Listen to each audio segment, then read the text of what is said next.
Usiogope, naona umeshangaa. Father Kitima anatoa karatasi nyingi sana hapa. Tumsifu Yesu Kristo. Raha ya milele umpe Bwana, apumzike kwa amani. Kila siku katika maisha yetu tunaalikwa kumhubiri Kristo, sio kwa maneno tu, ila kwa maisha yetu. Mwadhama Polycarp Kardinali Pengo alimhubiri Kristo sio kwa maneno wala sio kwa maadhimisho ya Ekaristi takatifu au sakramenti zingine, ila alimhubiri Kristo kwa maisha yake. Kwanza naomba nichukue nafasi hii kumpa pole Mhashamu Askofu Mkuu Yuda Thaddeus Ruwa'ichi, Askofu Mkuu wa Jimbo Kuu la Dar es Salaam, Mhashamu Henry Mchamungu, Askofu Msaidizi wa Jimbo Kuu la Dar es Salaam, mapadri, watawa na waumini wote wa Jimbo Kuu la Dar es Salaam. Lakini pia tujipe pole sisi maaskofu, Baraza la Maaskofu Tanzania, kwa kuondokewa na mmoja wetu katika urika collegiality. Natoa pia pole kwa kanisa zima la Tanzania. Baba huyu hakuhudumia tu Dar es Salaam, alihudumia pia kwa maisha yake, alihubiri Injili kwa kanisa lote la Tanzania. Natoa pole pia kwa kanisa katika ngazi ya Afrika, kanisa katika ngazi ya SECAM, kwanza kanisa katika ngazi ya MESEA. Tuna rais wa MESEA hapa na katibu wake mkuu, ili watapata nafasi muda fulani wa kutambulishwa. Lakini pia kanisa la Afrika katika ngazi ya SECAM, ambapo pia tunaye rais wake hapa Mwadhama Fridolin Nambongo na katibu wake mkuu. Naomba katika kutafakari maisha ya Mwadhama Polycarp Kardinali Pengo nitaje mambo matatu ya kumwombea, lakini pia kumsindikiza katika safari yake ya mwisho hapa duniani, ambapo kesho atalazwa huko Pugu. Jambo la kwanza, Mwadhama Pengo alikuwa zawadi ya pekee, ni zawadi ya Mungu, zawadi ya pekee ya Mungu wa kanisa la Tanzania na hata Afrika. Wazo la pili, imani yake haikutetereka, ilibaki ilivyokuwa tangu mwanzo mpaka mwisho. La mwisho ni nguvu ya yote yeye aliyatoa wapi. Wazo lile la kwanza, Mwadhama Pengo Kardinali ni zawadi ya Mungu, tunaita ni rare gift. Na zawadi ya Mungu ni zawadi zile adimu ambazo Mungu anazitoa kwa wakati wake na kwa muda wake. Kwa hiyo yeye aliamua kuitoa zawadi ya maisha yake kwa kanisa la Tanzania kwa wakati wake. Zawadi kama hizo hazitolewi mara kwa mara na hazipo, it's very rare, it's a rare gift, zawadi ya pekee. Na kama walivyo viongozi wengine wakuu duniani hata popote, au walivyokuwa manabii, walivyokuwa mitume wengine, ni zawadi ambayo mithili yake ni hiyo, kwamba yeye alikuja kwa wakati na ilikuwa zawadi. Na zawadi kama hizi mara nyingi hazirudiwi. Mungu anaamua tu kwa wakati wake unaofaa, na akaitoa, na aliitoa katika nafsi ya mwanadamu, zawadi adimu kabisa, zawadi ya maisha yake. Kama tulivyosikia historia ya maisha yake, sina wasifu wake, sina nia ya kurudia kwa sababu tumeshasikia, lakini kutaja mambo machache tu ili kusindikiza hilo wazo la kusema kwamba yeye ni zawadi ya pekee. Mwadhama, kama walivyosema kwamba ni baraza la maaskofu kama padri lilimgundua, kazi ambayo wanafanya mpaka leo, kwamba padri huyu ana vipaji vya pekee.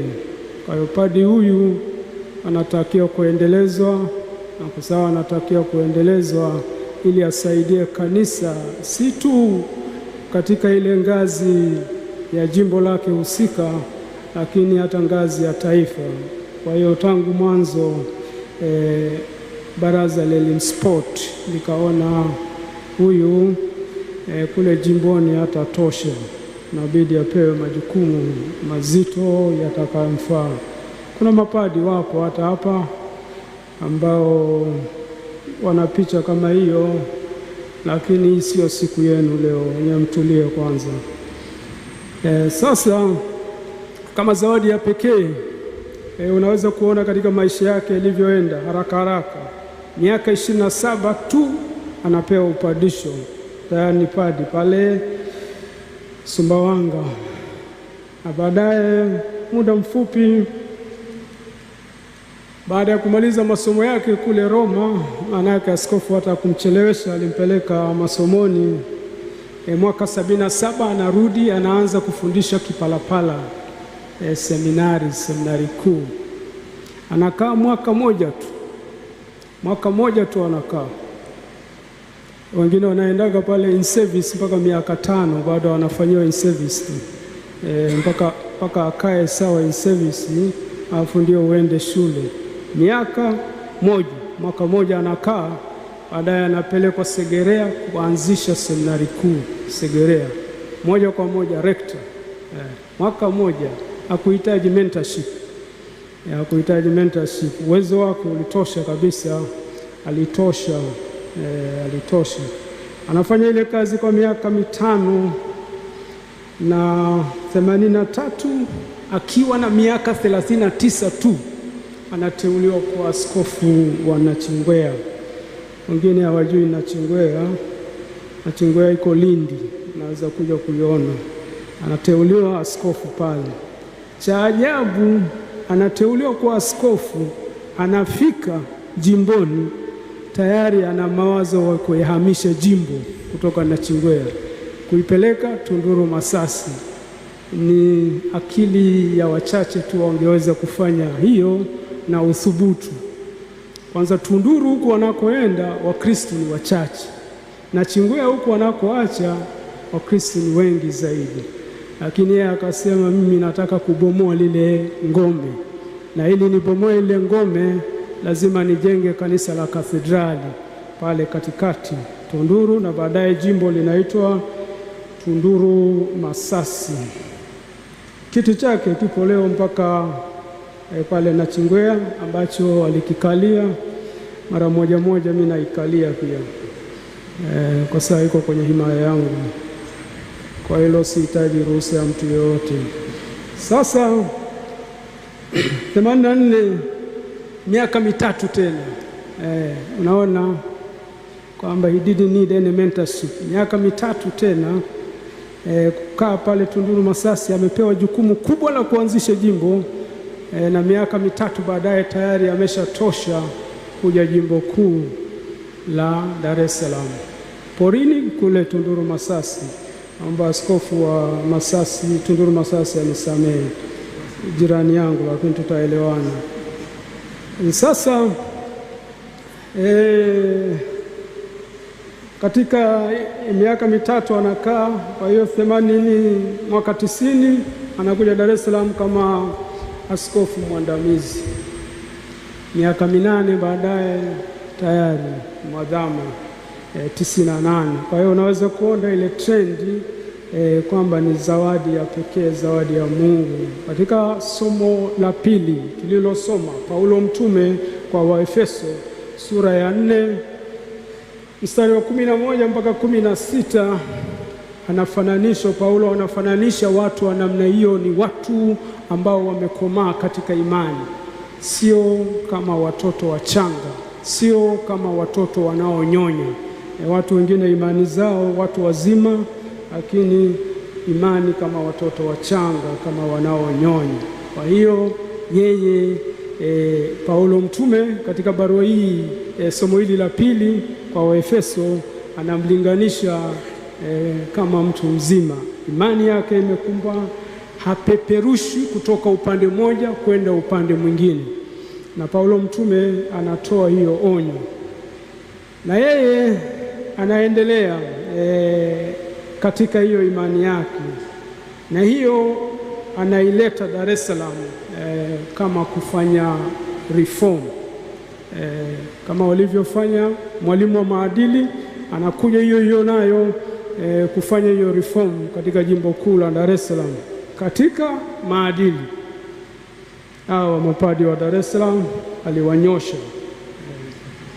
hata nyinyi dada wadogo aliwanyosha, hamkuwa na mahali pa kwenda, ndio maana hamkukengeuka. Lakini maana yake ile reform yake ni kama ya watakatifu wakuu, kama akina Mtakatifu Francisco wa Assisi, Mtakatifu Teresa wa Avila, Mtakatifu Yohani wa Msalaba, Mtakatifu Bernardo wa Clairvaux. Ile reform yake, na reform kubwa anaifanya kwa mfano wa maisha yake, sio zaidi. Na anaendelea kwa kusema kwamba yeye Paulo mtume katika barua yake ile, katika somo lake ile la pili Efeso sura ya 4 mstari wa 11 mpaka 16, anasema yeye alikuwa mtu mwenye ukweli, ambaye tulisikia pia katika somo hilo, na anatoa wajibu kwa watu mbalimbali. Kwa hiyo kwa kweli yeye kama mwalimu, yeye kama mchungaji, yeye kama mfuasi wa mitume, kama ile barua inavyoeleza, hakufundisha tu Dar es Salaam. Kwa kweli amefundisha kanisa la Tanzania. Mambo mengi Tanzania kanisa limejifunza. Waheshimiwa washama askofu labda wanaweza usikubaliana na mimi katika hili, ila I am convinced kwamba mengi tumejifunza kutoka kwake. Kwa mfano participation, ile kugawa utume, uwaka wa WATA, utoto mtakatifu, wale wote walipewa majukumu, aliwapa majukumu na majukumu ambayo walifanya katika kanisa.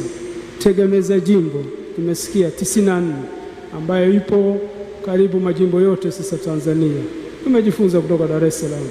Kwa hiyo baba huyu alikuwa mwalimu wetu sisi sote.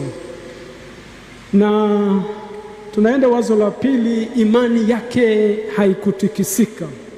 Imani yake haikutikisika, imani yake ilibaki imara siku zote. Alikuwa mtu wa imani iliyokomaa. Lakini imani hiyo anazungumza ukweli mwadhama siku zote, anazungumza ukweli kwa upendo mkubwa. Mimi nimekutana naye mara nyingi, unapoona anazungumza katika upendo. Anapokosoa kitu anakosoa katika upendo, hakuna chuki. Kwa hiyo upendo na ukweli unaungana katika Mungu. Huwezi kutenganisha ukweli na upendo. Mtu anayependa lazima awe mkweli.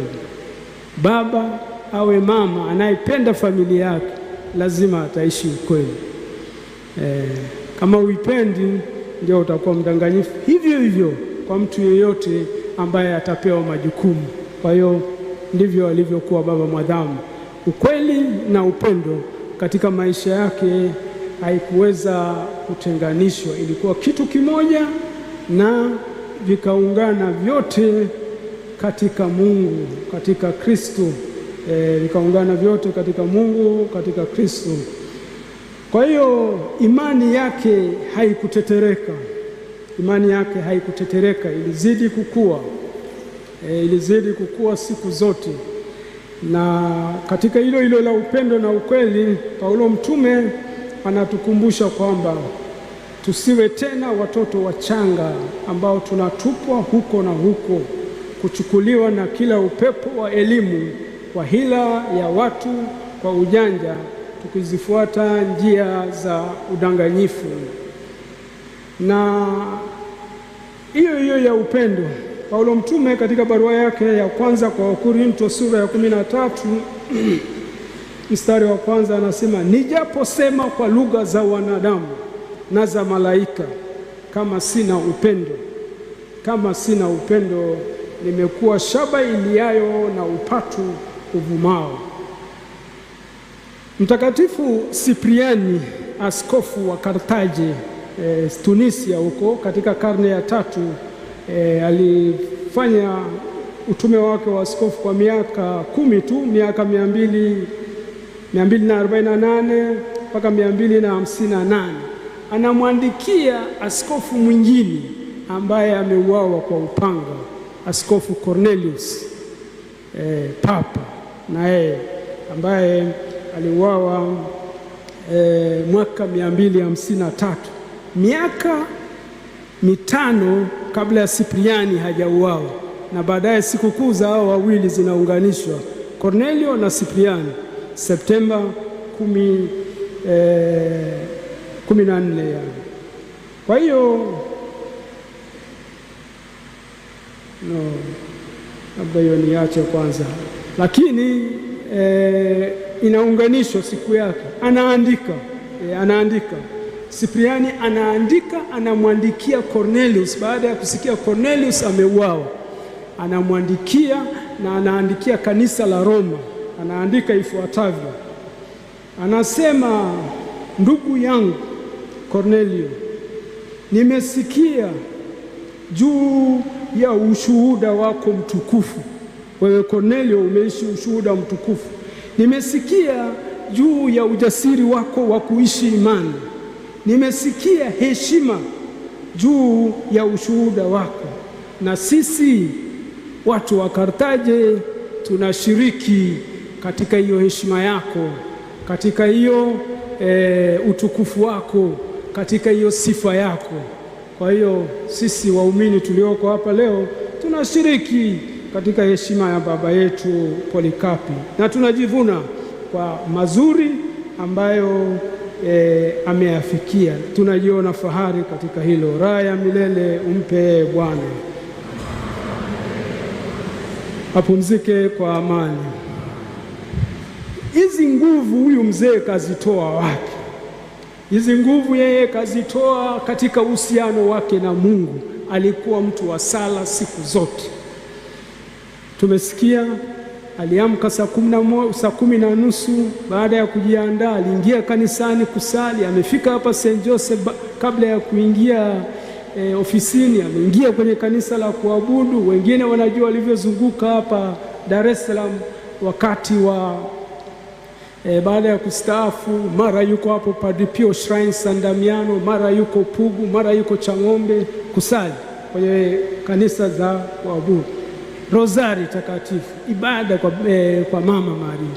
Na ndiyo maana anazikwa siku ya Mama Maria kesho Jumamosi. Wengine wanafikiri basi tu imetokea, ni coincidence. Hakuna coincidence kwa Mungu, ni providence, kwamba tangu mwanzo Mungu alishapanga kwamba azikwe siku hiyo. Sasa yeye anaitoa nguvu yake katika sala. Nguvu yake anaitoa katika ile kushirikiana na Mungu, na alijinasua na mambo ya ulimwengu huu. Tulisikia alitoa mali zake zote, vitu vyake vyote alivitoa. Hakuwa na mali ya binafsi, hakuwa hata na akaunti binafsi, hakuwa nao. Watawa wengine hapo utawatoa macho ukiwaambia wasiwe na akaunti. hakuwa nayo. Yeye hakuwa nayo akaunti. Mwadhamu askofu mkuu hakuwa na akaunti binafsi. Simu wengine wanasema alikuwa nayo. Mimi sikuwahi kumwona wala sikuwahi kumpigia. Mimi nilimpata kupitia wasaidizi. Alikuwa anashangaa mapadi wanaingia ofisini pale wanamwaga simu 3 mezani pale, wakati mzee hana hata simu moja, na mzee anaombea huruma, hivi wanazibebaje na wanazitumiaje? Sasa hakuwa na vitu vya dunia hii, hakuwa na kitu katika dunia hii, alijinasua, hakuwa wa dunia hii. Na ndio maana tunasema taa yake ilikuwa inawaka katika lile somo la Injili. Kiuno chake alikuwa amekifunga. Ndio maana amechagua hata mahali pa kuzikwa huko Pugu kwenye kikanisa kidogo, amekataa kanisa la heshima hili la St. Joseph, azikwe kule Pugu. Sijui kama ungekubali, lakini yeye mwenyewe kachagua hiyo kwenye kanisa kile kidogo cha Pugu. Hakuhitaji heshima yoyote. Nafikiri na ndio maana pia amenichagua mimi, sio kupitia yeye, nizungumze leo mbele ya mawadhama hapa na maaskofu wakuu, mtu kutoka Lindi. Tumsifu Yesu Kristo. Sasa kumalizia, anafariki karibu na sikukuu yake ya Mtakatifu Polikapi Februari 23. Wakati Polikapi anachomwa moto, alisali sala hii. Mimi naomba nisali hii sala ili iwe ya kumsindikiza baba yetu huyu. Mungu Baba Mwenyezi. Polikapi alisali mwaka 155 alipouawa. Mungu Baba Mwenyezi, Baba wa mwanao wa pekee Yesu Kristo, ambaye kupitia kwake tumekufahamu wewe, tunakusifu, tunakushukuru kwa kumwona mtumishi wako Polikapi Kardinali Pengo anastahili. Umkaribishe katika kundi la mashahidi watakatifu, apokelewe kwako kama sadaka nzuri na yenye kupendeza kwako. Mungu wa kweli, usiyejua kudanganya, ambaye pia hudanganyiki, kwa njia ya mwanao Yesu Kristo, utukufu uwe nawe katika Roho Mtakatifu milele na milele. Tumsifu Yesu Kristo. Tusimame na tukiri imani yetu na sadiki kwa Mungu mmoja.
zangu, tumwende Bwana wetu Yesu Kristo, ambaye alikufa kwa ajili yetu na ambaye Mungu Baba alimfufua kutoka wafu.